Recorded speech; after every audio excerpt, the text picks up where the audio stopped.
स्वागत है आप सभी का हमारे चैनल पर।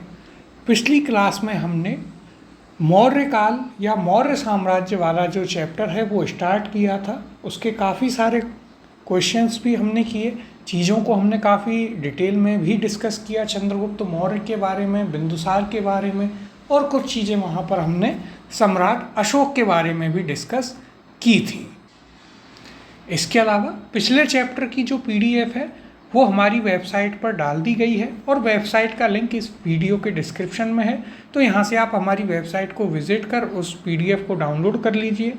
और जो दूसरे सब्जेक्ट हैं उनकी कुछ क्विज़ भी डाली गई हैं, उन्हें भी अटेम्प्ट करते रहिएगा। इसके अलावा यहीं से आप हमारा टेलीग्राम चैनल भी ज्वाइन कर लीजिए। शुरुआत करेंगे आज हम अपने पहले प्रश्न के साथ। निम्नलिखित में से किस स्रोत में अशोक के राज्यकाल में तृतीय बौद्ध समिति होने का उल्लेख मिलता है? पहला अशोक के अभिलेख, दूसरा दीपवंश, तीसरा महावंश और चौथा दिव्यावदान।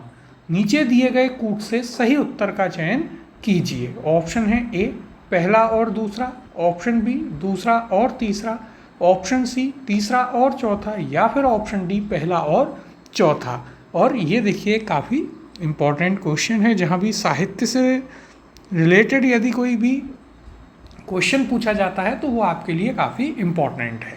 तो देखते हैं यहाँ पर पहला क्या है, अशोक के स्तंभ अभिलेख से। तो देखिए यहाँ से आपको बौद्ध संगीति की जानकारी नहीं मिलती है। यहाँ से आपको जो अशोक के द्वारा किए गए कार्य थे, जो उसके द्वारा लड़े गए युद्ध थे, उनसे आपको ये जानकारी मिलती है। अब देखिए दूसरा दीपवंश, तो यह आपका बिल्कुल सही है, दीपवंश से जानकारी मिलती है। तीसरा महावंश, महावंश से भी जानकारी मिलती है। चौथा दिव्यावदान, तो यहाँ से इस बारे में कोई जानकारी नहीं मिलती है। दीपवंश महावंश दोनों क्या हैं? ये बौद्ध धर्म के ही ग्रंथ हैं, यहाँ से जानकारी मिलती है, ना सिंहल साहित्य बोलते हैं। तो सही उत्तर हो जाएगा आपका ऑप्शन नंबर बी 2 और 3, ये आपका सही उत्तर होगा। देखिए यहाँ पर सिंहली अनुश्रुतियों, जो हम बता भी रहे थे अभी कि सिंहल साहित्य बोलते हैं इन्हें, कौन कौन सी हैं उसमें? दीपवंश और महावंश। इनके अनुसार अशोक के राज्यकाल में पाटलिपुत्र में बौद्ध धर्म की तृतीय संगीति हुई।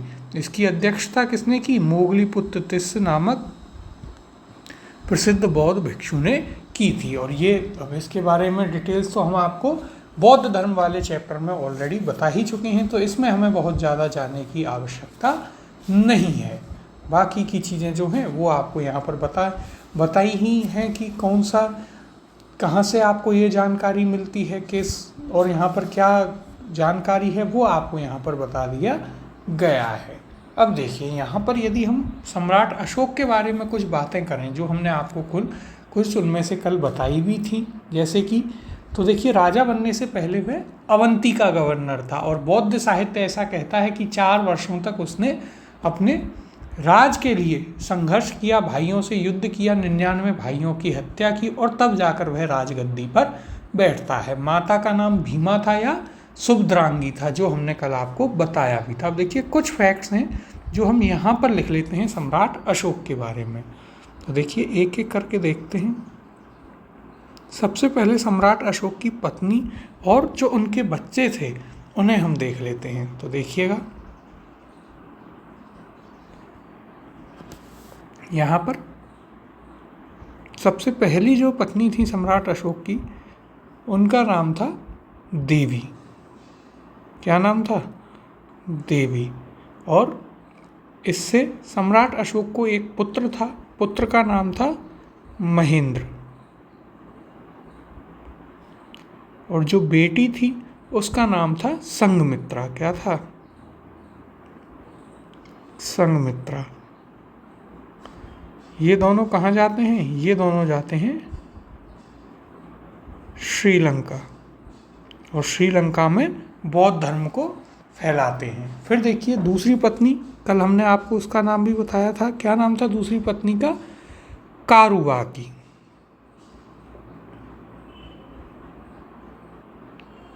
क्या था? कारुवाकी। कारुवाकी से एक पुत्र हुआ जिसका नाम था तीवर। क्या नाम था? तीवर। और रानी के अभिलेख में उल्लेख मिलता है इसका। कहाँ पर उल्लेख मिलता है? रानी का अभिलेख, वहाँ पर आपको इसके बारे में उल्लेख मिलता है। देखिए, कारुवाकी से जो पुत्र प्राप्त हुआ तीवर, ये संघमित्रा पुत्री थी, महेंद्र क्या था, पुत्र था। अब देखिएगा तीसरी पत्नी कौन थी, तो तीसरी पत्नी हमने आपको बताई थी पद्मावती। कौन थी, पद्मावती थी। पद्मावती से जो पुत्र था उसका क्या नाम था, उसका नाम था कुणाल। और जो चौथी पत्नी थी, चौथी पत्नी का नाम क्या था, तो देखिए चौथी पत्नी का नाम था, यहीं पर हम देख लेते हैं, तिस्य रक्षा। क्या था, तिस्य रक्षा था। और इसने क्या किया था, इसने देखिए कुणाल की आंखें फोड़वा दी थी।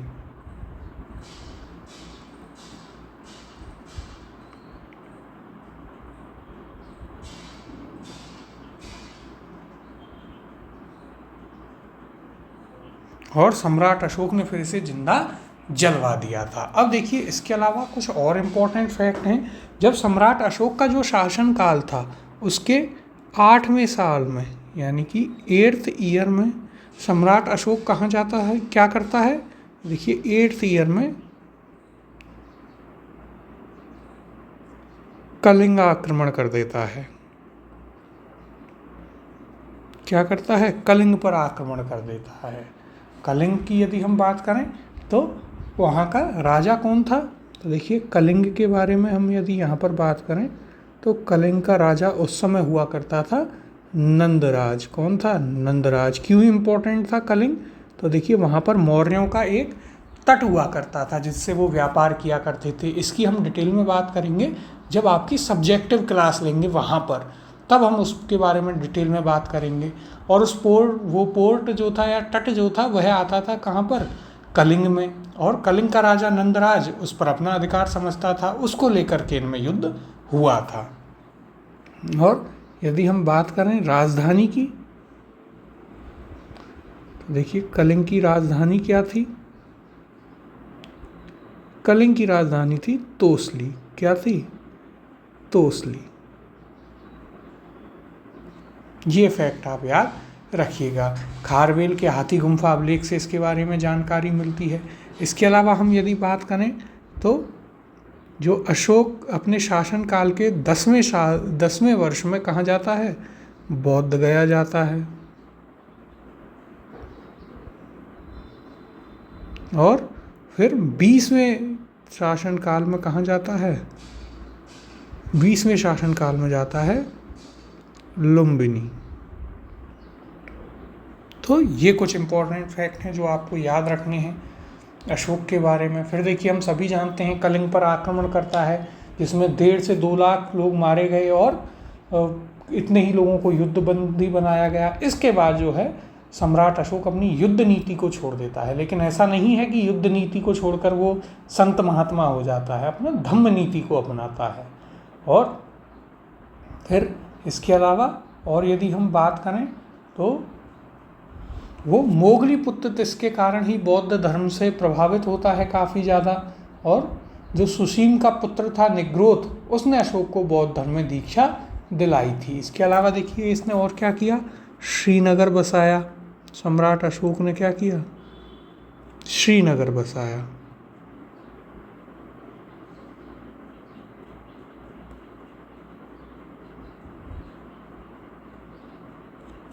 तो यह भी एक फैक्ट याद रखिएगा।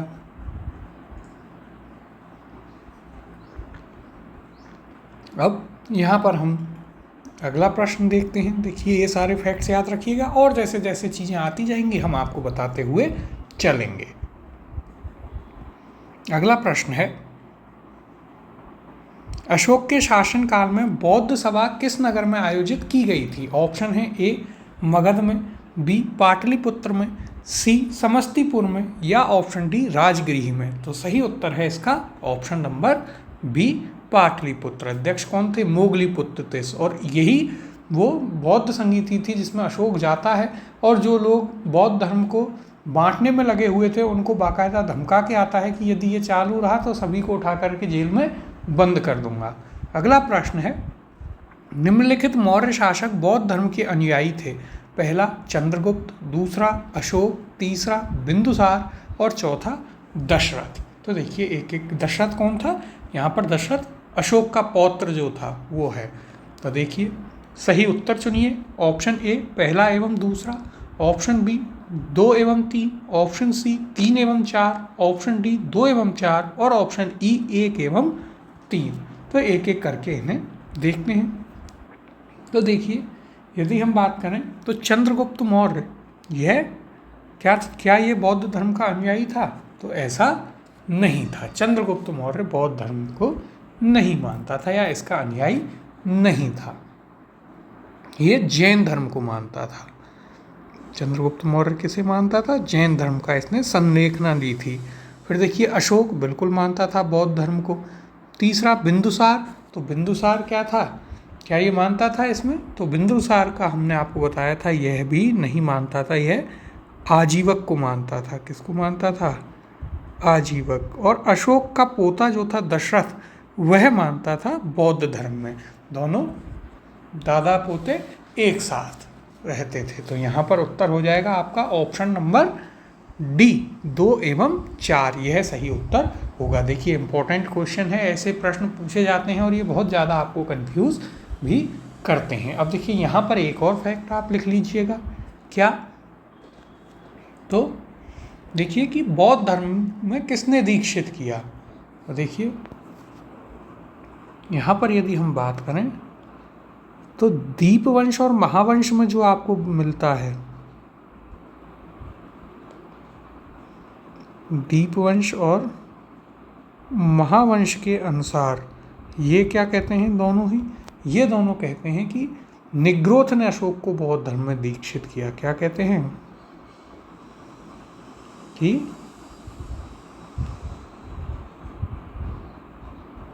निग्रोथ ने अशोक को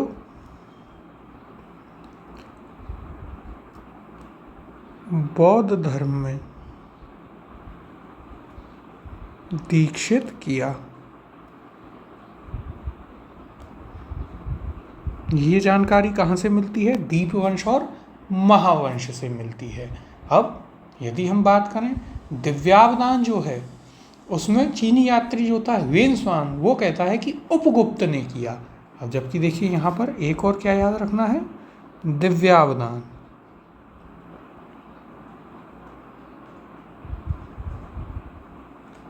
दिव्यावदान इसमें क्या कहा गया है? तो देखिए इसमें वेनसांग, इसके अनुसार क्या है? इसके अनुसार कहा गया है उपगुप्त ने किया। किसने किया? उपगुप्त ने किया। तो ये दोनों ही मत आपको यहाँ पर याद रखने हैं, इम्पॉर्टेंट हैं। देखिए इसीलिए आपको यहाँ पर हमने कहा कि जैसे जैसे चीज़ें आती जाएंगी उस प्रकार से हम आपको बताते हुए चलेंगे।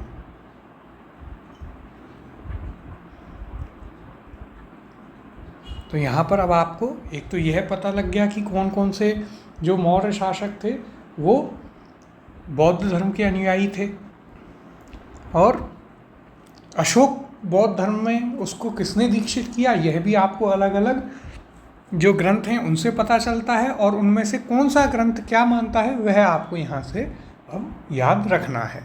देखिए यहाँ पर मौर्य शासकों अशोक और उसका पौत्र दशरथ, जिन्होंने गुफाएं भी बनवाई थी, बौद्ध धर्म के अनुयायी थे। दशरथ भी अशोक की तरह देवनाम पिया की उपाधि धारण करता था। अब अगला प्रश्न देखते हैं। रज्जुक थे, ऑप्शन है ए चोल राज्य में व्यापारी, बी मौर्य शासन में अधिकारी, सी गुप्त साम्राज्य में सामंत वर्ग, या ऑप्शन डी शक सेना में अधिकारी। देखिए इंपॉर्टेंट है, जो इनकी एडमिनिस्ट्रेटिव सिस्टम था मौर्यों का, या फिर हम कहें प्रशासनिक प्रणाली जो थी, वो बहुत ही इंपॉर्टेंट है आपके लिए। मौर्य साम्राज्य की या जो भी हम साम्राज्य पढ़ते जाएंगे उन सभी का आपके लिए जो प्रशासन है वो बहुत ही महत्वपूर्ण होता है। अब देखिए यहाँ पर सही उत्तर है इसका ऑप्शन नंबर बी, मौर्य शासन में अधिकारी हुआ करते थे। अब इसकी जानकारी आपको जो इन अभिलेख हैं उससे मिलते हैं। रज्जुक क्या होता था? तो रज्जुक एक प्रकार से जो आज के समय में डीएम होता है, कलेक्टर होता है, और वो अधिकारी को उस समय रज्जुक कहते थे। आप तो इस प्रकार से इसे याद रखिएगा कि रज्जुक कौन था मौर्य शासन काल में? तो रज्जुक होता था डीएम, जिला कलेक्टर। क्योंकि जब आप इन्हें अभी के प्रकार से मिलाते हुए चलेंगे तब आपको इन्हें याद रखने में और भी ज़्यादा आसानी होगी। अब देखिए यहाँ पर यदि हम बात करें कौन कौन से अधिकारी थे, तो उन्हें देख लेते हैं कौन कौन से अधिकारी थे और वो क्या क्या कार्य किया करते थे। तो देखिएगा यहाँ पर एक हुआ करता था समाहर्ता। क्या हुआ करता था? समाहर्ता। समाहर्ता क्या था? राजस्व अधिकारी, रेवेन्यू ऑफिसर, आरओ। फिर एक होता था सन्निधाता। कौन होता था? सन्निधाता। सन्निधाता क्या था? कोषाध्यक्ष।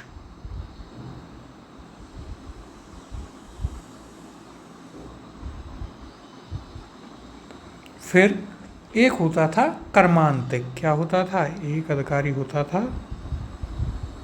कर्मांतिक। ये क्या करता था? तो ये कारखानों का प्रमुख होता था। जहाँ पर काम हो, कर्म हो, वे कारखाने, तो कारखानों का होता था। फिर एक होता था आंतरवर्षिक। क्या होता था? देखिए, आंतरवर्षिक यह क्या होता था? तो यह अंगरक्षक सेना का प्रमुख होता था।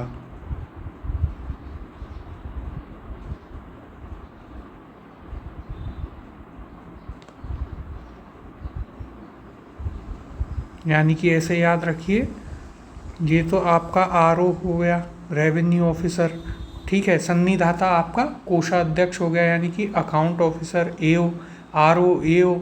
ये फैक्ट्री ऑफिसर, अंगरक्षक प्रमुख यानी एनएसजी, हेड मान लीजिए इसको। फिर देखिए एक होता था आटविक। क्या होता था? आटविक। आटविक किसे कहते थे? तो यह होता था वन अधिकारी, यानी फॉरेस्ट ऑफिसर। फिर देखिए एक होता था आपके पास कौन? दोवारिका। क्या होता था? दोवारिका।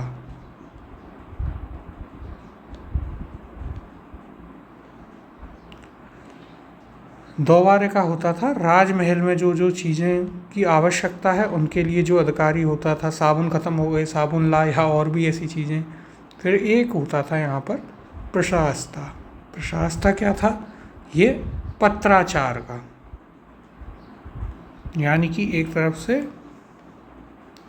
Foreign affairs ministry, ministry of foreign affairs. तो देखिए ये बहुत ही महत्वपूर्ण है, बहुत ही इम्पोर्टेंट है, इन सभी को याद रखिएगा। जैसे कि रज्जुक पूछ लिया गया है, हो सकता है थोड़ा टफ करने के लिए या बिल्कुल एकदम अटपटा क्वेश्चन करने के लिए इनमें से ही कोई सा दे दे जो आपको पता ही ना हो कि आखिर यह कौन सा था। अब देखिए यहाँ पर हम इसकी चर्चा भी कर लेते हैं। तो देखिएगा, अशोक के अभिलेखों में रज्जुक नामक अधिकारी का उल्लेख मिलता है। अपने चौथे स्तंभ लेख में अशोक रज्जुकों में पूर्ण विश्वास प्रकट करते हुए कहता है कि जिस प्रकार माता पिता योग्य धात्री के हाथों में बच्चे को सौंपकर आश्वस्त हो जाते हैं, उसी प्रकार मैंने ग्रामीण जनता के सुख के लिए रज्जुकों की नियुक्ति की है। यानी कि अब ग्रामीण जितना भी प्रशासन है, एडमिनिस्ट्रेशन है, उसे कौन चलाएगा? उसे रज्जुक ही चलाएंगे। रज्जुकों की स्थिति आधुनिक जिला अधिकारी जैसी थी, यानी कि क्या थे? डिस्ट्रिक्ट मजिस्ट्रेट, जिला कलेक्टर थे, जिसे राजस्व तथा न्याय दोनों क्षेत्रों में अधिकार प्राप्त थे। कौन कौन से में? राजस्व और न्याय में। ये भी इम्पोर्टेंट फैक्ट है, आपसे पूछा जा सकता है कि किस किस क्षेत्र में इनको अधिकार थे। इसके अलावा और जितने भी अधिकारी हुआ करते थे वो सभी हमने आपको लिखा भी दिया। अब अगले प्रश्न की ओर चलते हैं। सार्थवाह किसे कहते थे? ऑप्शन है आपके पास, ए दलालों को, बी व्यापारियों के काफिलों को, सी महाजनों को, या ऑप्शन डी तीर्थ यात्रियों को। तो सही उत्तर है इसका ऑप्शन नंबर बी। व्यापारियों के जो काफिले होते थे उन्हें सारथवाह कहा जाता था। अब देखिए यह भी आपके लिए इम्पोर्टेंट है। क्यों? क्योंकि इस प्रकार की जो टर्मिनोलॉजी है वो आपसे कई बार पूछी जाती है और इन्हें बहुत ही ध्यान से आपको नोट कर लेना है, इम्पोर्टेंट मार्क करके, जिससे कि ये आपको याद रहें। देखिए यहाँ पर मौर्य काल में व्यापारिक काफिलों या कारवां को सारथवाह की संज्ञा दी गई। इसका उल्लेख कौटिल्यकृत अर्थशास्त्र से भी प्राप्त होता है।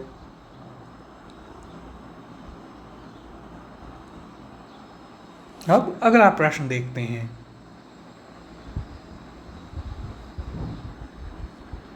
निम्नलिखित में से कौन सा अधिकारी मौर्य प्रशासन का भाग नहीं था? ऑप्शन है ए अग्रहारिक, बी युक्त, सी प्रादेशिक और ऑप्शन डी रज्जुक। तो देखिए यहाँ पर, और ये आपसे आरएएस प्रीलिम्स में पूछा गया है, इम्पोर्टेंट क्वेश्चन है।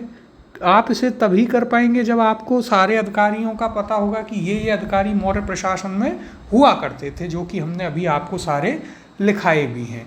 तो देखिए यहाँ पर यदि हम बात करें तो सही उत्तर होगा इसका ऑप्शन नंबर ए। अग्रहारिक आपको कहीं भी देखने को नहीं मिलेगा। इसके अलावा जितने भी अधिकारी थे उनके बारे में हमने आपको अभी बताया भी कि प्रादेशिक कौन होता था, इसके अलावा रज्जुक कौन होते थे, ये सभी हमने आपको जानकारियाँ अभी दी ही थी। अब देखिए यहाँ पर हम इसकी चर्चा कर लेते हैं और विस्तार से।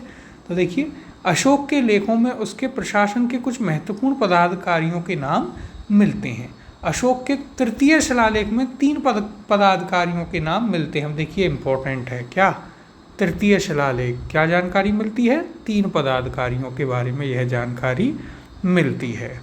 कौन कौन से ये अधिकारी हैं? पहला युक्त, ये क्या होते थे? जिले के अधिकारी होते थे, जो राजस्व वसूल करते थे। तो आपको मुख्यतः क्या याद रखना है? युक्त राजस्व वसूलते थे। दूसरा रज्जुक हम अभी करके आए, जो कि क्या था? मौर्य शासन में जिला अधिकारी की तरह होता था। ये केवल राजस्व विभाग का ही कार्य करते थे, किंतु बाद में उन्हें न्यायिक अधिकार भी प्रदान किए गए। और तीसरा प्रादेशिक, है मंडल का प्रधान अधिकारी होता था। यह वर्तमान में देखिए जो संभागीय आयुक्त होते हैं उसके स्थान पर थे। तो देखिए हम कह सकते हैं कि इसी आधार पर कि आज भी हम जो मौर्यकालीन व्यवस्था हजारों साल पहले, इतने साल पहले बनाई गई, उसी को हम आज तक फॉलो करते हुए आ रहे हैं प्रशासन में। तो देखिए उस समय भी जिला कलेक्टर था, संभागीय आयुक्त था, उसी को हम आज फॉलो कर रहे हैं। महत्वपूर्ण है, यह भी काफ़ी इम्पोर्टेंट है, इसे याद रखिएगा। जो अधिकारी हमने बताए, जो आपको यहाँ मिले उनसे एक्स्ट्रा, उन सभी को आप एक जगह लिख लीजिए, वहाँ पर हेडिंग दे दीजिएगा मौर्य काल का प्रशासन, और ये आपका एकदम अच्छे से आपको याद रखना है। ऐसे ही आपके नए नए फैक्ट्स तैयार हो जाएंगे और इनसे बाहर चीज़ें आपको देखने को नहीं मिलेंगी एग्जाम में। अगला प्रश्न देखते हैं। सारनाथ स्तंभ का निर्माण करवाया था? ऑप्शन है ए हर्षवर्धन ने, बी अशोक ने, सी गौतम बुद्ध ने और डी कनिष्क ने। सही उत्तर है इसका ऑप्शन नंबर बी अशोक ने। सारनाथ स्तंभ का निर्माण सम्राट अशोक के द्वारा करवाया गया था। अब हम इसके बारे में थोड़ी डिटेल में बात यहाँ पर कर लेते हैं। तो देखिए जब हम बात करते हैं स्तंभों की, उसमें से एक महत्वपूर्ण आपके पास आता है सारनाथ स्तंभ, और सारनाथ स्तंभ ही है जिसके ऊपर क्या बना हुआ है? जिसके ऊपर आपका बना हुआ है अशोक स्तंभ, जो भारत सरकार ने प्रतीक चिन्ह के रूप में भी लिया है। और ये मौर्य काल में बनवाया गया था। किसके द्वारा? तो बनवाया गया था सम्राट अशोक के द्वारा। अब देखिए आपको विभिन्न चीज़ें वहाँ पर मिलेंगी।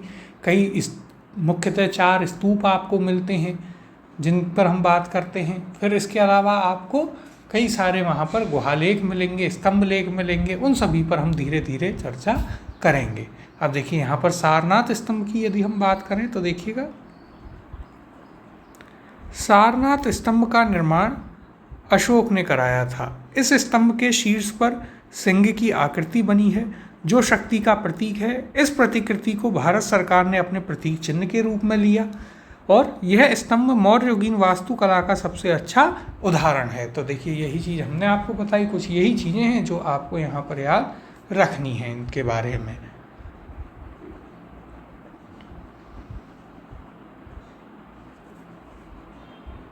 अब अगले प्रश्न की ओर चलते हैं। निम्नलिखित में से किसे सर्वश्रेष्ठ स्तूप मानते हैं? ऑप्शन है आपके पास, ए अमरावती, बी भरहुत, सी सांची या ऑप्शन डी सारनाथ। तो देखिए ये आपका बहुत ही इंपॉर्टेंट क्वेश्चन है और यहाँ पर हम इन स्तूपों के बारे में अच्छे से डिस्कशन भी करेंगे। सबसे पहले इसका सही उत्तर है ऑप्शन नंबर सी, सांची स्तूप। सांची स्तूप को सर्वश्रेष्ठ स्तूप माना जाता है। अब एक एक करके यदि हम बात करें तो देखिए यहाँ पर आपको अमरावती स्तूप दिया गया है। अमरावती स्तूप जो है यह यदि हम बात करें तो देखिए किसका बना हुआ है, तो ये बना हुआ है आपका सफ़ेद संगमरमर से। किसका है?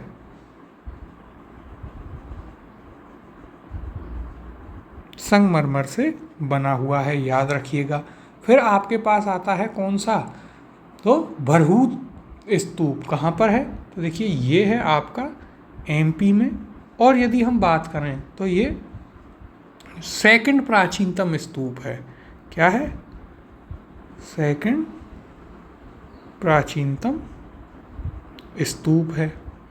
अब देखिए स्तूप कैसे होते हैं, क्या क्या चीज़ें होती हैं उसमें, वो सारी चीज़ें हम आपकी सब्जेक्टिव क्लास में कवर करेंगे। फिर देखिए तीसरा आपके पास आता है सांची स्तूप। सांची का स्तूप यह भी आपके कहाँ है? एमपी में। सांची और सारनाथ में बहुत लोग कंफ्यूज हो जाते हैं कि सारनाथ भी एमपी में है या सांची कहाँ है, इसमें बहुत लोग कंफ्यूज होते हैं। सांची का जो स्तूप है इसके देखिए यदि हम बात करें तो इसका जो तोरण द्वार है वो बहुत सुंदर है इसका। फिर आपके पास आता है सारनाथ का स्तूप। सारनाथ का स्तूप कहाँ पर है? तो सारनाथ का स्तूप है आपके उत्तर प्रदेश में। तो सांची और सारनाथ, इनमें हमें कंफ्यूज नहीं होना है। स्तूप क्या होता है? तो देखिए स्तूप का अर्थ वैसे तो होता है ढेर, और इसका पहला उल्लेख हमने आपको बताया था, स्तूप का पहला उल्लेख आपको मिलता है ऋग्वेद में। लेकिन इन स्तूपों को सही तरीके से बनवाना किसने प्रारंभ किया? तो प्रारंभ किया था मौर्य काल में, या कह सकते हैं आप बुद्ध धर्म में। फिर यदि हम बात करें तो बौद्ध साहित्य के अनुसार तो ऐसा कहा जाता है कि सम्राट अशोक ने 84,000 स्तूपों का निर्माण करवाया था। और सबसे महत्वपूर्ण एक आप लिख लीजिए, पिपरवा स्तूप। कौन सा है? और देखिए सबसे इम्पोर्टेंट जो है वो है आपका पिपरवा स्तूप। क्यों इम्पोर्टेंट है अभी आपको बता देते हैं। तो देखिए यह इसलिए इम्पोर्टेंट है क्योंकि एक तो पहली चीज़ प्राचीनतम स्तूप है,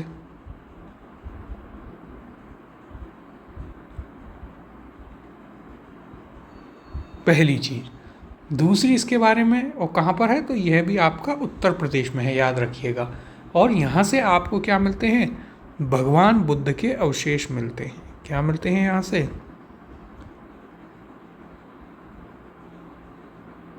भगवान बुद्ध के अवशेष आपको मिलते हैं। तो ये चीज़ भी आपके लिए इम्पोर्टेंट है, इसे याद रखिएगा। इसके अलावा हमने आपको बताया दूसरा प्राचीनतम भरहुत कहाँ पर है? एमपी में है, वो भी आपको याद रखना है। सारनाथ यूपी में है, सांची का स्तूप एमपी में है। इसके अलावा देखिए हम यदि बात करें तो अमरावती हमने आपको बताया सफ़ेद संगमरमर का बना है। एक धमेक स्तूप है जो कि सारनाथ में ही स्थित है, जो कि साधारण ईंटों से बना है। ये कुछ चीज़ें हैं जो आपको याद रखनी है। अब यहाँ पर हम इसकी चर्चा कर लेते हैं। तो देखिए स्थापत्य कला के दृष्टिकोण से सांची के स्तूप को सर्वश्रेष्ठ माना जाता है। सांची कहाँ है? मध्य प्रदेश के रायसेन जिले में स्थित है। इसका निर्माण अशोक ने कराया था।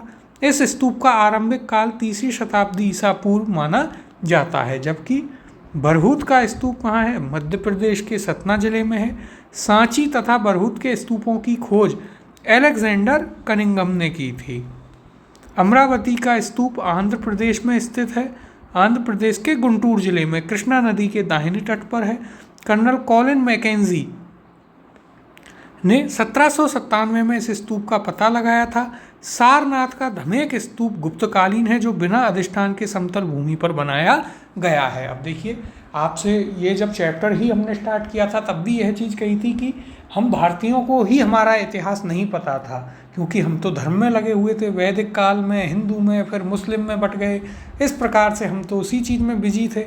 लेकिन जो अंग्रेज़ थे उन्होंने आकर के हमें बताया कि साहब आपका इतिहास क्या है, आपके यहाँ कितने महान शासक हुए हैं। तो अंग्रेज़ों ने जो कुछ बुरा किया वो तो था ही, लेकिन उनमें आप इस चीज़ को भी नहीं भूल सकते कि अंग्रेज ही थे जिन्होंने हमें अपने वास्तविक इतिहास से परिचित कराया था। अब अगला प्रश्न देखते हैं। सांची का स्तूप किस शासक ने बनवाया था? ऑप्शन है ए बिंबिसार, बी अशोक, सी हर्षवर्धन और डी पुष्यमित्र। तो सही उत्तर है इसका ऑप्शन नंबर बी, अशोक के द्वारा सांची का स्तूप बनवाया गया था। अगला प्रश्न है, सांची का स्तूप किसने बनवाया था? तो देखिए वही क्वेश्चन आपका रिपीट हुआ और सीधे इसका उत्तर लगाते हैं ऑप्शन नंबर डी, अशोक। अगला प्रश्न है, विश्व प्रसिद्ध पर्यटन स्थल सांची का प्राचीन नाम यह भी था। अब देखिए ये आपके लिए एक इम्पॉर्टेंट क्वेश्चन है। यहाँ पर ऑप्शन है आपके पास ए काकड़ाम, बी वेत्रवती, सी बेसनगरी या ऑप्शन डी दशपुर। सही उत्तर है इसका ऑप्शन नंबर ए काकड़ाम। अब देखिए जहाँ भी आपने सांची का स्तूप लिखा हो तो सांची के नीचे ही या उसके बगल में ब्रैकेट में आप लिख लीजिएगा क्या, तो वहाँ पर आप लिख लीजिएगा काकड़ाम। ये क्या था? सांची का प्राचीन नाम था, इम्पोर्टेंट है, इसे आपको ज़रूर याद रखना है। सांची के स्तूप के बारे में हम आपको बता चुके हैं कहाँ पर है, तो यह आपका मध्य प्रदेश में स्थित है। सबसे बेहतरीन स्तूप इसे माना जाता है। मध्य प्रदेश के रायसेन में यह आपका स्थित है। सम्राट अशोक के काल में यह बना था। अब देखिए यहाँ पर हम इसके बारे में चर्चा कर लेते हैं। तो देखिएगा, विश्व प्रसिद्ध पर्यटन स्थल सांची मध्य प्रदेश के रायसेन जिला में विदिशा के समीप स्थित है। यहाँ पर पर्वत के ऊपर कई स्तूपों का निर्माण किया गया है। इस कारण इसे महावंश में चेतीय यानी स्तूप का जो दूसरा नाम है गिरि भी कहा गया है, चेतीय गिरि कहा गया है। 4वीं सदी के गुप्त लेख में इसका नाम काकड़ाम महाविहार मिलता है। यहाँ पर कुल 3 स्तूप हैं। कितने हैं? 3 स्तूप हैं। स्तूप संख्या 1 प्रधान स्तूप है, 2 में अशोक के धम्म महामंत्रों के अवशेष तथा स्तूप संख्या 3 में सार्यपुत्र तथा मोदगलायन के भस्म पात्र उपलब्ध हुए हैं। तो देखिए आपके लिए इम्पोर्टेंट है कौन सा? दूसरा स्तूप। उसमें से क्या मिला है? अशोक के धम्म के महामात्रों के अवशेष आपको मिले हैं। अब यदि ये चीज़ आपसे कहीं पूछ ली जाए तो देखिए ये काफ़ी डीप फैक्ट है, लोग इस तक पहुंच भी नहीं पाएंगे। तो ऐसी चीज़ें हैं जो आपके लिए काफ़ी इम्पोर्टेंट हैं और ये जो हम सेशन कराते हैं इसकी इम्पोर्टेंस भी यही है कि आपको इस प्रकार की नई नई चीज़ें पता चलें जो दूसरों को ना पता हो। फिर चाहे प्रीलिम्स में ऐसा क्वेश्चन आ जाए या कहीं भी ऐसा क्वेश्चन हो, आप उसे कर पाएँ। यदि मेंस में भी हो तो आप कुछ ऐसे फैक्ट्स वहाँ पर लिखें या उसके सामने प्रेजेंट करें कि पढ़ने वाला आपको कुछ ना कुछ और लोगों से अलग समझे और वहाँ पर आपको कुछ एक्स्ट्रा नंबर भी मिले। अब देखिए अगले प्रश्न की ओर चलते हैं। सूची 1 को सूची 2 से सुमेलित कीजिए तथा नीचे दिए गए कूट से सही उत्तर चुनिए। सूची 1 में स्थान है और सूची 2 में स्मारक या भग्नावशेष हैं। तो देखते हैं सूची 1 कौशाम्बी, कुशीनगर, सारनाथ, श्रावस्ती। सूची 2 धमेक स्तूप, घोषिताराम मठ, रानाभार स्तूप और सहेत महेत। अब देखिए ये क्वेश्चन बहुत ही शानदार है। सुमेलित करते हैं इन्हें। कुछ नाम आपको हमने पहले बताए हैं, कुछ आपको यहाँ पता चल जाएंगे। तो देखिए सबसे पहले है कौशाम्बी। कौशाम्बी में क्या था? घोषिताराम मठ था। तो देखिए ए आपका 2 से मैच हो जाएगा। फिर आपके पास है कुशीनगर। कुशीनगर में है रानामर स्तूप, तो यह आपका 3 से मैच होगा। फिर देखिए सारनाथ। तो सारनाथ में हमने अभी बताया धमेक स्तूप है, यह आपका 1 से मैच हो गया। और फिर है आपके पास श्रावस्ती। श्रावस्ती सहेत महेत इसका प्राचीन नाम था, हमने बात भी की थी इसके बारे में आपसे महाजनपद काल वाले ही पिछले चैप्टर में इसके ऊपर बात काफ़ी की गई। तो देखिए यहाँ पर आपको यदि बात सिर्फ 2 से भी आपका काम हो सकता था, सी और डी से। देखते हैं क्या इनसे हमारा काम बनता है जो ऑप्शन दिए गए होंगे उनमें। तो देखिएगा सी का 1 है, डी का 4, ये किस में आपको मिलता है, उससे क्या हमारा काम बनता है, C1D4, और किसी ऑप्शन में नहीं है। ऑप्शन नंबर सी आपका सही उत्तर होगा। तो देखिए कई बार जो आपका सामने क्वेश्चन होगा वो इस प्रकार का होगा कि आपको काफ़ी टफ लगे या आपको लगेगा कि यार ये चीज़ें तो हमने कहीं देखी ही नहीं है, लेकिन यदि आप शांति से उसे अटेम्प्ट करेंगे, जो आता है उसे करके देखिए, और यदि वहाँ से आपका प्रश्न बन जा रहा है तो बहुत ही अच्छा। अदरवाइज़ आप उस क्वेश्चन को छोड़ करके आगे बढ़िए, जिससे नेगेटिव नहीं करना है। कुल मिलाकर आपका उद्देश्य यह होना चाहिए कि हमें किसी भी प्रकार से नेगेटिव मार्किंग में नहीं फंसना है। अब अगला प्रश्न देखते हैं। तीर्थ यात्रा के समय सम्राट अशोक निम्नलिखित स्थानों पर गए, उन्होंने किस मार्ग का अनुगमन किया, नीचे दिए गए कूट से सही उत्तर चुनिए। अब देखिए यह भी बहुत ही शानदार क्वेश्चन है, एकदम डीप फैक्ट से लिया हुआ।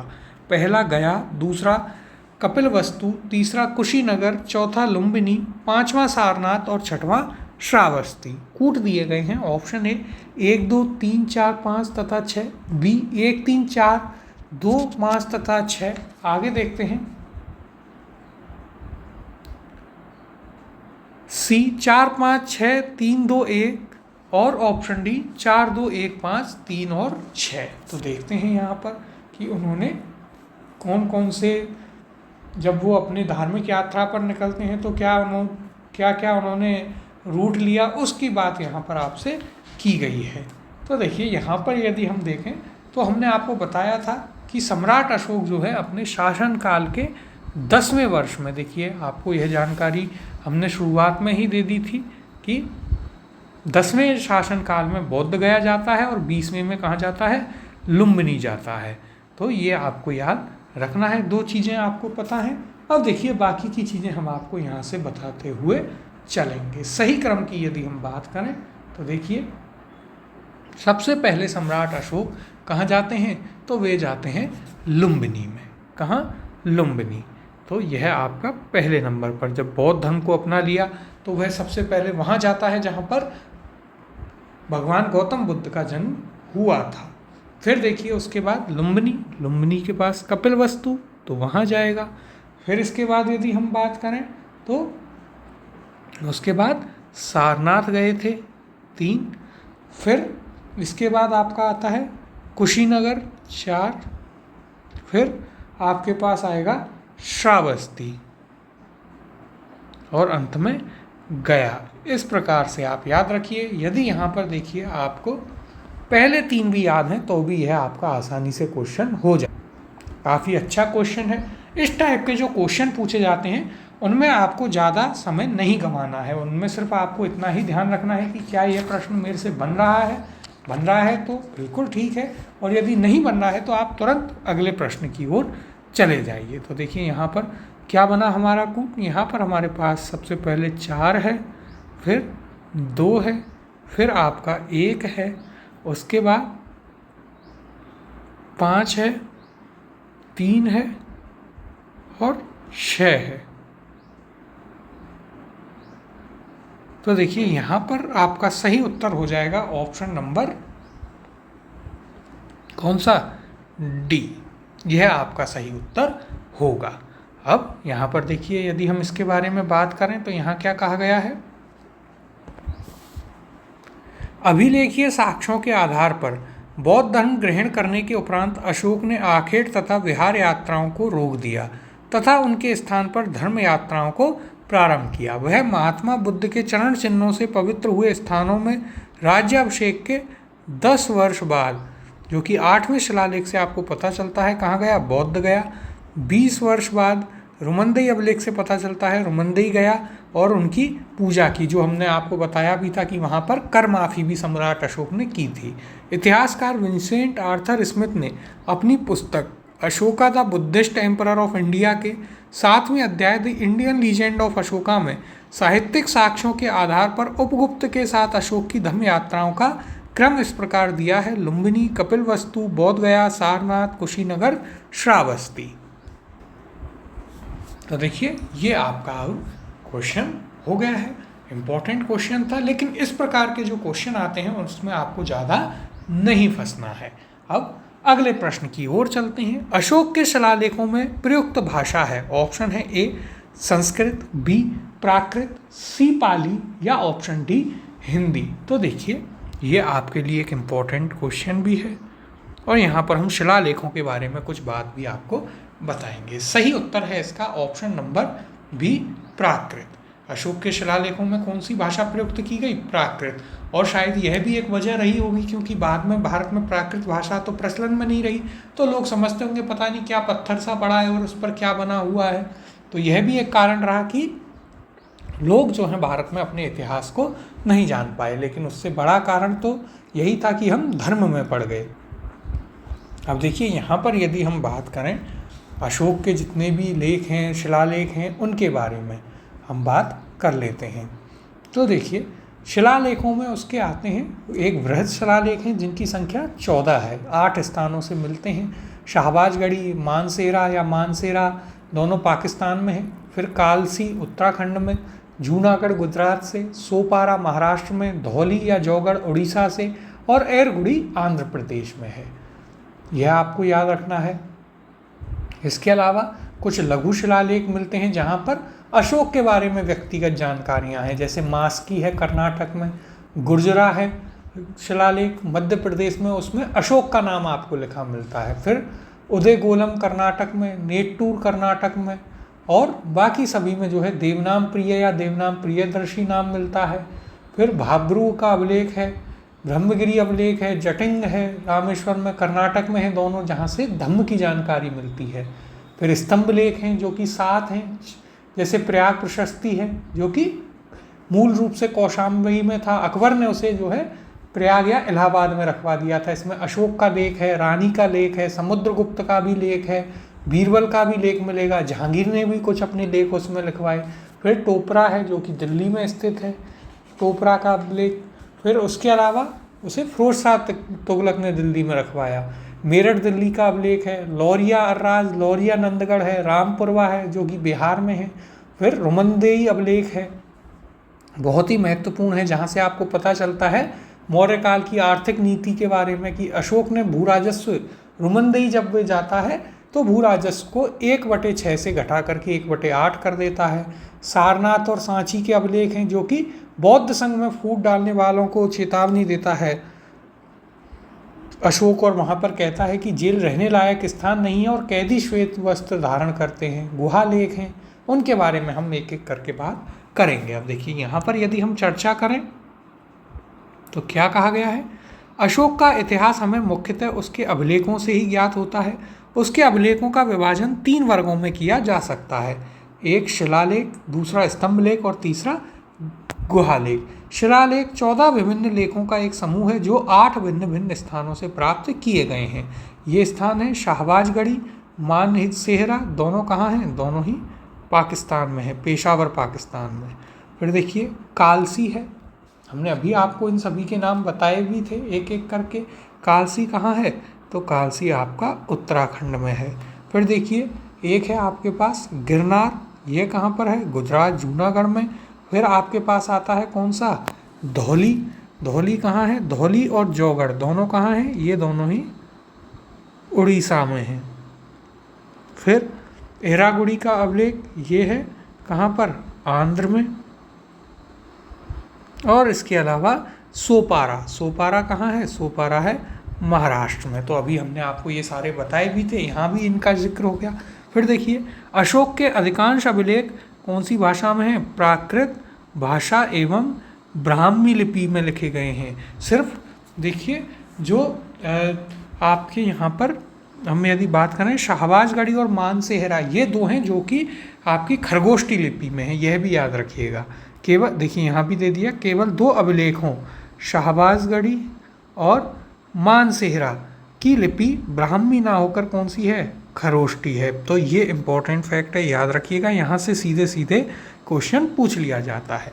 तक्षशिला से आर्मेयिक लिपि में लिखा गया एक भग्न अभिलेख शिरेकुना नामक स्थान से यूनानी तथा आर्मेयिक लिपियों में लिखा गया द्विभाषीय यूनानी एवं सीरियाई भाषा अभिलेख तथा लंगमान नामक स्थान से आर्मेयिक लिपि में लिखा गया अशोक का अभिलेख प्राप्त हुआ है। तो देखिए ये यहाँ पर जो भी आपको फैक्ट्स दिए गए हैं ये बहुत ही आपके लिए इम्पोर्टेंट हैं और इन सभी को आप अच्छे से नोट कर लीजिएगा। कौन सा किस भाषा में है वह भी आप अच्छे से लिख लीजिएगा, जिससे कि आपको ये चीज़ें याद रहें, काफ़ी महत्वपूर्ण भी हैं आपके लिए।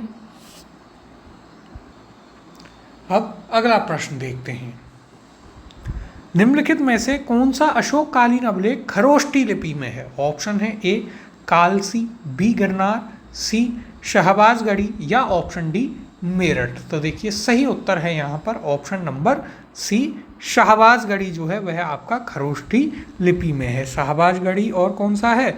और है आपका मानसेहरा।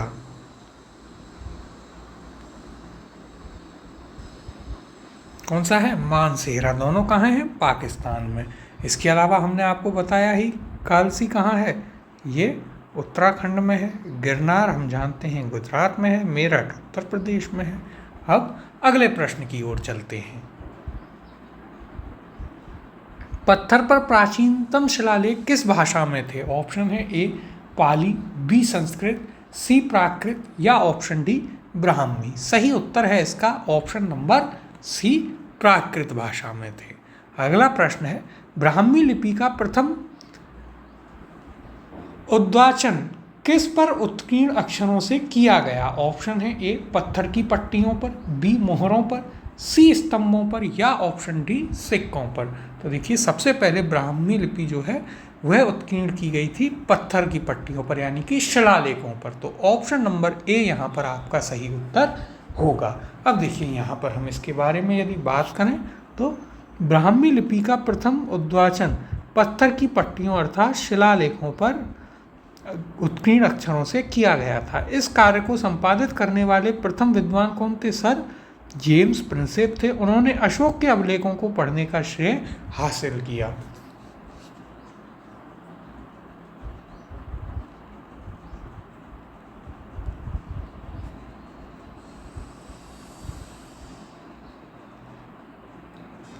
देखिए ये चीज़ आपको यहाँ पर याद रखनी है कि अशोक के जो शिलालेख थे उनको सबसे पहले किसने पढ़ा? तो वह व्यक्ति कौन था? जेम्स प्रिंसेप थे। अब अगला प्रश्न देखते हैं।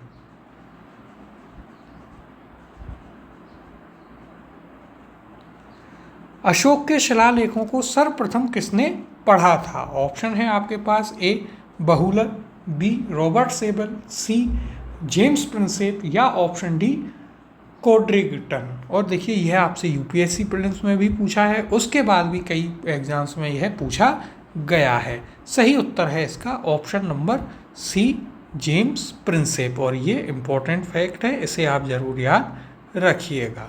अब अगला प्रश्न है अशोक के अभिलेखों को सर्वप्रथम पढ़ा था? ऑप्शन है आपके पास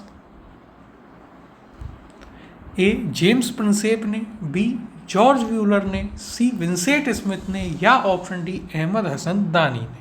तो देखिए वही क्वेश्चन है, सीधे सीधे इसका उत्तर हो जाएगा option number A James Prinsep ने। अगला प्रश्न है ब्राह्मी लिपि को सर्वप्रथम किसने पढ़ा?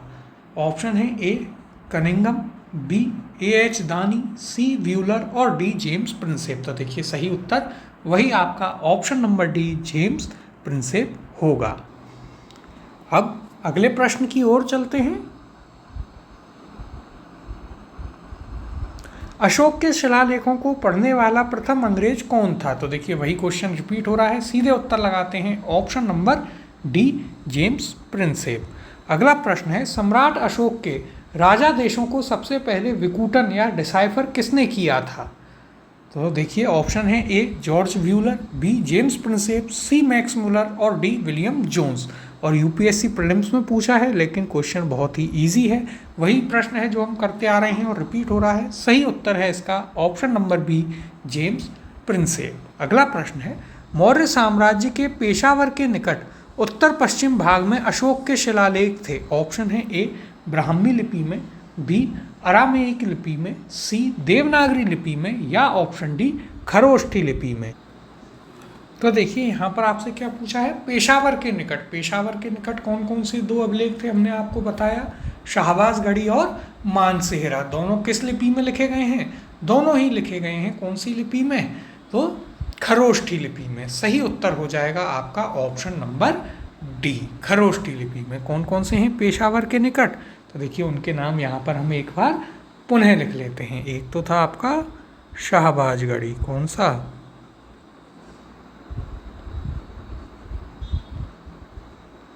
शाहबाजगढ़ी, और दूसरा कौन सा है, दूसरा है आपके पास मानसेहरा। कौन सा है, मानसेहरा।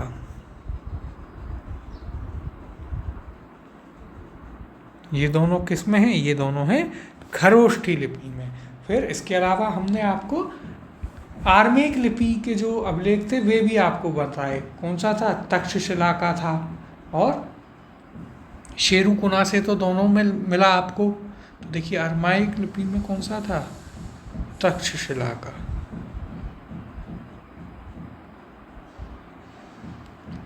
अब यहाँ पर हम इसकी चर्चा कर लेते हैं। तो देखिएगा, मौर्य साम्राज्य के पेशावर के निकट उत्तर पश्चिम भाग में खरोष्ठी लिपि में अशोक के अभिलेख प्राप्त हुए हैं। अशोक के अधिकांश अभिलेख प्राकृत भाषा में एवं ब्राह्मी लिपि में लिखे गए हैं। दो अभिलेखों शाहबाजगढ़ी एवं मानसेहरा की लिपि ब्राह्मी ना होकर कौन सी है, खरोष्ठी है। शेरुकुना की लिपि अरमाइक एवं यूनानी है, कौन सी, शेरुकुना की, और जबकि तक्षशिला की कौन सी है, अरमाइक है। तो ये आपको याद रखना है। अब अगला प्रश्न देखते हैं। वह स्थान जहां प्राक अशोक ब्राह्मी लिपि का पता चलता है। ऑप्शन है ए नागार्जुन कोंडा, बी अनुराधापुर, सी ब्रह्मगिरी, या ऑप्शन डी मास्की। तो देखिए यह भी आपके लिए एक इम्पॉर्टेंट क्वेश्चन है। तो वह स्थान जहां से प्राक अशोक ब्राह्मी लिपि का पता चलता है कि ब्राह्मी लिपि वहां पर चलती थी, तो इसका सही उत्तर होगा option number B Anuradhapur. Anuradhapur कहाँ है, तो यह है आपका श्रीलंका में। कहाँ पर है, श्रीलंका में। अब देखिए यहाँ पर यदि हम बात करें तो प्राक अशोक ब्राह्मी लिपि का पता श्रीलंका स्थित अनुराधापुर से चला। कुछ और स्थानों के अभिलेखों से इस प्रकार की लिपि का साक्ष्य मिला है, जिनके नाम क्या क्या हैं, पिपरवा, सोहागौरा और महास्थान। तीनों के नाम याद रखिएगा। और पिपरवा क्या है, सबसे प्राचीनतम स्तूप है जहाँ से आपको क्या मिली, भगवान बौद्ध की अस्थियाँ मिली, और कहाँ पर स्थित है, उत्तर प्रदेश में है। ये हमने आपको अभी थोड़ी देर पहले ही बताया भी था। अगला प्रश्न है, प्राचीन भारत में निम्नलिखित में से कौन सी एक लिपि दाईं ओर से बाईं ओर लिखी जाती थी। ऑप्शन है ए ब्राह्मी लिपि, बी नंदागिरी लिपि, सी शारदा लिपि, या ऑप्शन डी खरोष्ठी लिपि। अब ये आपसे यूपीएससी प्रीलिम्स में पूछा है और एक अच्छा क्वेश्चन है। तो देखिए हम कैसे लिखते हैं, हम बाएं से दाएं लिखते हैं। यहाँ पूछा है दाएं ओर से बाईं ओर। सही उत्तर है इसका ऑप्शन नंबर डी, खरोष्ठी जो लिपि है वह दाईं ओर से बाईं ओर लिखी जाती थी। और ये आपको मुख्यतः नॉर्थ वेस्टर्न जो एरिया है, उत्तर पश्चिम वाला, वहाँ पर आपको अधिकतर यह लिपि मिलती है। वहाँ के जो भी लेख हैं अधिकतर आपको इसी लिपि में मिलेंगे। अब यहाँ पर हम इसकी चर्चा कर लेते हैं। तो देखिए यहाँ क्या कहा गया है, प्राचीन भारत में खरोष्ठी लिपि दाएं से बाएं लिखी जाती थी। कैसे लिखी जाती थी, दाएं से बाएं, यानी इधर से इधर चलते हुए। इसे पढ़ने का श्रेय प्रिंसेप, ग्रोटफेंड, लेसेन आदि विद्वानों को है। यह मुख्यतः उत्तर पश्चिम भारत की लिपि थी। तो देखिए हमने आपको यह चीज़ भी अभी बताई। अब अगले प्रश्न की ओर चलते हैं। निम्नलिखित में से प्राचीन भारत की कौन सी लिपि दाहिने से बाईं ओर लिखी जाती थी। ऑप्शन है ए ब्राह्मी, बी शारदा, सी खरोष्ठी, डी है यहाँ पर नंदनागरी। तो देखिए सही उत्तर है ऑप्शन नंबर सी खरोष्ठी। अगला प्रश्न है, अशोक का अपने शिलालेखों में सामान्यतः जिस नाम से उल्लेख हुआ है वह है। ऑप्शन है ए चक्रवर्ती, बी धर्मदेव, सी धर्मकीर्ति या ऑप्शन डी प्रियदर्शी। और यह यूपीएससी प्रीलिम्स में पूछा है, याद रखिएगा, इंपॉर्टेंट है। सही उत्तर होगा ऑप्शन नंबर डी प्रियदर्शी, या फिर देवनाम प्रियदर्शी के नाम से भी उसे जाना गया है। या वहाँ पर देखिए क्या क्या नाम आपको मिलते हैं, तो वहाँ पर आपको देवनाम प्रियदर्शी, जिसे हम आज की भाषा में देवनाम प्रियदर्शी कहते हैं, यह नाम आपको सम्राट अशोक का मिलता है। या फिर देवनाम प्रिय, या फिर आपको देवनाम प्रिय नाम लिखा हुआ मिलता है।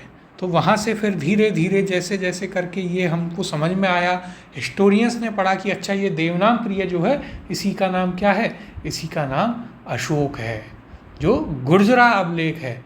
अशोक नाम कहाँ पर मिलता है, तो देखिए वह भी हम आपको बता देते हैं। अशोक या सम्राट अशोक आपको नाम मिलता है कहाँ पर, गुर्जरा के अभिलेख। अब देखिए यहाँ पर हम इसकी चर्चा कर लेते हैं। तो अशोक के अभिलेखों में सर्वत्र उसे देवनाम प्रियदर्शी यानी देवताओं का प्रिय अथवा देखने में सुंदर तथा राजा आदि की उपाधियों से संबोधित किया गया है। पुराणों में उसे अशोक वर्धन कहा गया है। अब अगले प्रश्न को देखते हैं।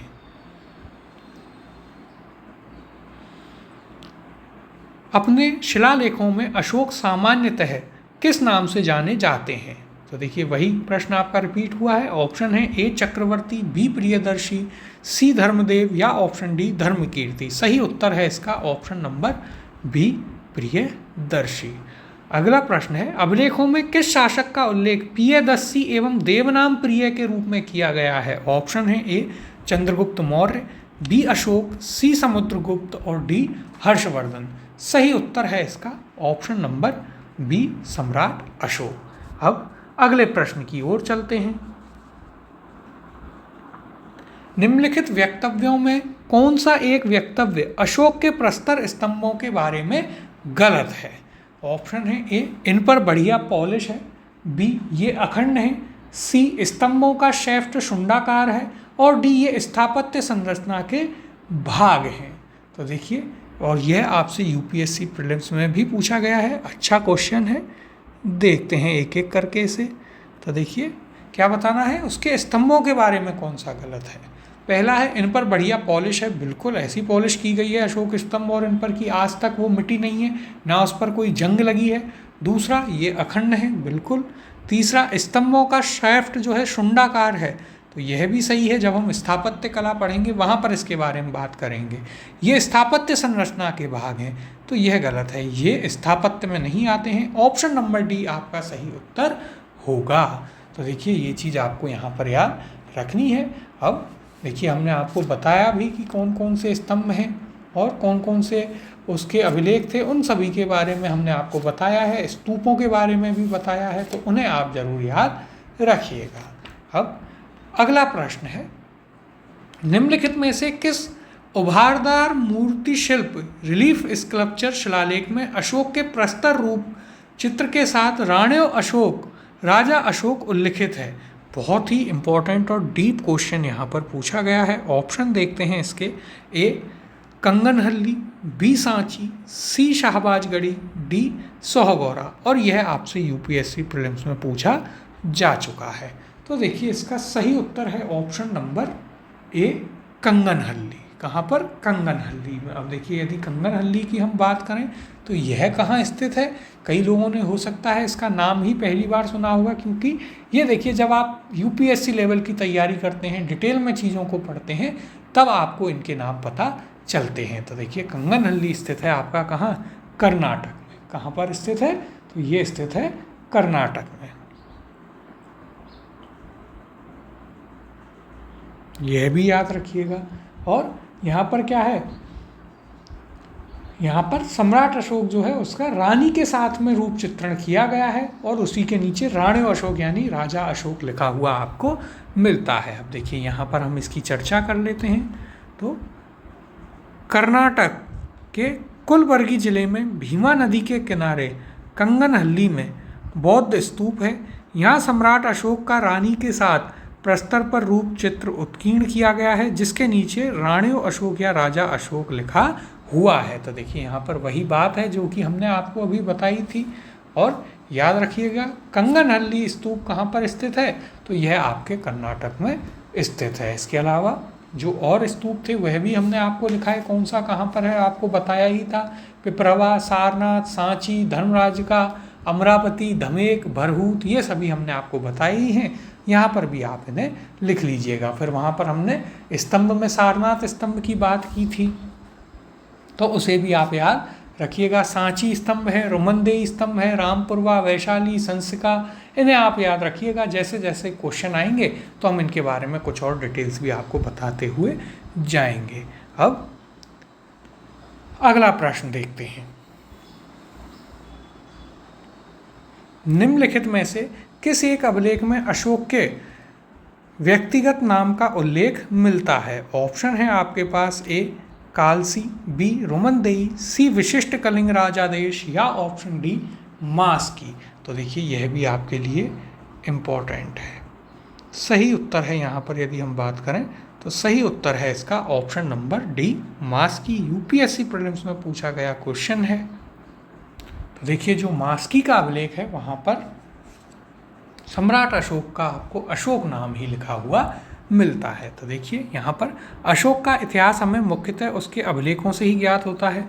अभी तक 40 से अधिक अभिलेख प्राप्त हो चुके हैं। मास्की, गुर्जरा, नेतूर, उड़ेगोमल के लेखों में अशोक का व्यक्तिगत नाम भी मिलता है। तो देखिए कहाँ पर, मास्की में, गुर्जरा हमने आपको पहले बताया ही था यहाँ से, नेतूर में और उड़ेगोलम से। इम्पॉर्टेंट है, इन नामों को याद रखिएगा कि यहाँ पर सम्राट अशोक का नाम अशोक ही आपको मिलता है। अगला प्रश्न है, निम्नलिखित अभिलेखों में से किस लेख में अशोक नाम उल्लिखित है? ऑप्शन है यहाँ पर ए भ्राभू अभिलेख, ऑप्शन बी 13वां शिलालेख, सी रुमनदेई स्तंभ लेख, या फिर ऑप्शन डी मास्की का लघु शिलालेख। और देखिए वही आरएएस प्रीलिम्स में पूछा है, वही क्वेश्चन रिपीट है, यूपीएससी से उठाया। सही उत्तर है इसका ऑप्शन नंबर डी मास्की का शिला अभिलेख। तो देखिए यही चीज़ हम आपको बताते हैं कि जब हम अदर स्टेट सर्विस बोर्ड जो हैं या फिर यूपीएससी के क्वेश्चंस को करते हैं तो वही क्वेश्चन के रिपीट होने के काफ़ी चांसेस रहते हैं आरपीएससी में या और भी सारी जगह। इसके अलावा जो उनका एक्सप्लेनेशन है वहाँ से भी कई बार वो लोग क्वेश्चन उठा लेते हैं। तो देखिए इसीलिए हम आपको क्वेश्चन को अच्छे से समझाते हैं, अपनी तरफ से जो फैक्ट्स हैं वो भी बताते हैं, और यहाँ पर जो आपको एक्स्ट्रा चीज़ें दी हुई होती हैं वो भी आपको बताई जाती हैं। अब अगले प्रश्न की ओर चलते हैं। निम्नलिखित अभिलेखों में से किसमें अशोक का नामोल्लेख हुआ है? ऑप्शन है ए गुर्जरा में, बी अहरौरा में, सी ब्रह्मगिरी में, और ऑप्शन डी है सारनाथ में। तो यहाँ पर सही उत्तर होगा ऑप्शन नंबर ए। किस किस अभिलेख में अशोक का नाम अशोक लिखा हुआ मिलता है आपको? तो हमने बात की थी मास्की के अभिलेख में, फिर गुर्जरा के अभिलेख में,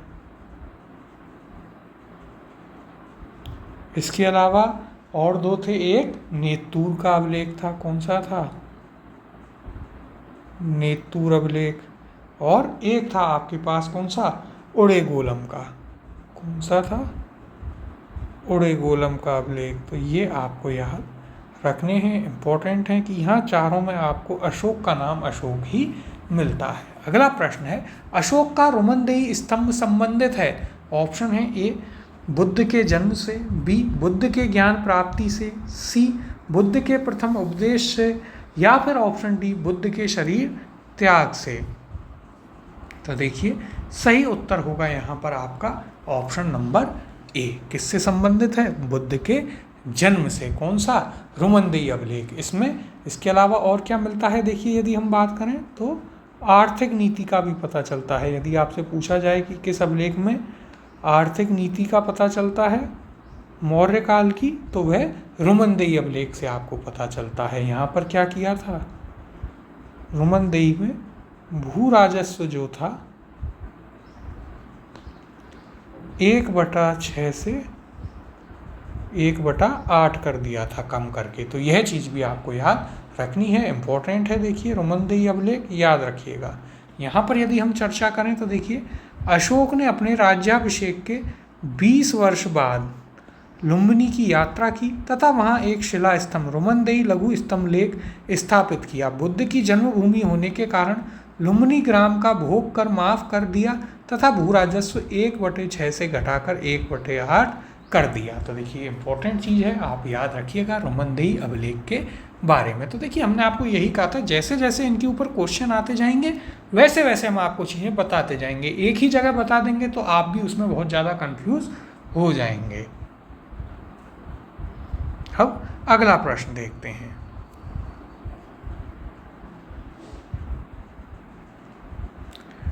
गुर्जरार लघु शिलालेख जिसमें अशोक का नाम उल्लेख किया है कहाँ स्थित है? ऑप्शन है ए उत्तर प्रदेश के मिर्जापुर में, बी मध्य प्रदेश के दतिया जिले में, सी राजस्थान के जयपुर जिले में, या ऑप्शन डी बिहार के चंपारण जिले में। तो देखिए यह आपको बताया भी गया है, सही उत्तर है इसका ऑप्शन नंबर बी, एमपी के दतिया जिले में स्थित है।